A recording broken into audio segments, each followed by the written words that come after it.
name is Dr. Mark King. I'm a resident of Danbury and the father of 6-year-old David King, who's a first grader at Pembroke. We've had a running issue with our desire to change the bus stop, which meets about 50 yards below our house. I've talked with Mr. Longo repeatedly. He has engaged with me and has done a site inspection. I cited specifically 3 criteria from your own transportation guidelines on what constitutes a hazard. Specifically A3, no traffic lights or stop signs at the bus stop. B1, there is no walkway on either side of the road.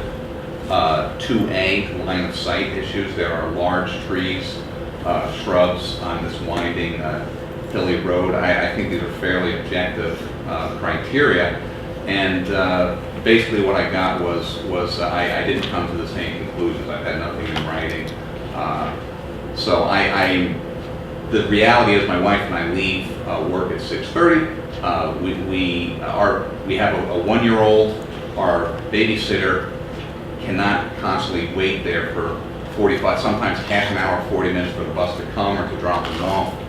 It is a minimal requirement to have the bus stop, which my son is the only 6-year-old, and that's another issue in the transportation guidelines concerning what constitutes a hazard. The fact that he's under the age of 8, he can't. We can't leave him there by himself. So we've just been trying to do that. There has been a compromise. The bus is now coming up there to our house, but they're only going to do that until November 1st. And then they will reinstitute again sometime in May, they said, or April. And this, I feel, is very unacceptable. And I'm just wondering if you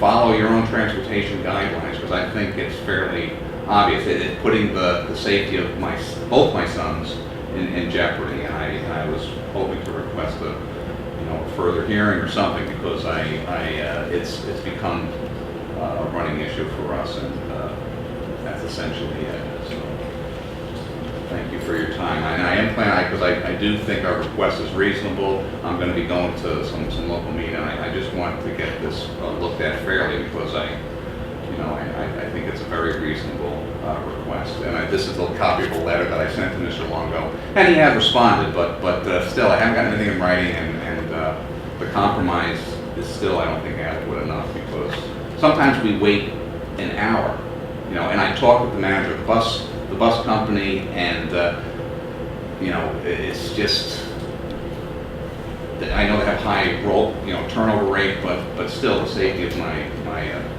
2 sons, I think, is fairly important to me. And again, I've cited 4 different criteria in your own transportation guidelines, and I just still don't feel like it's been adequately addressed. So, thank you very much.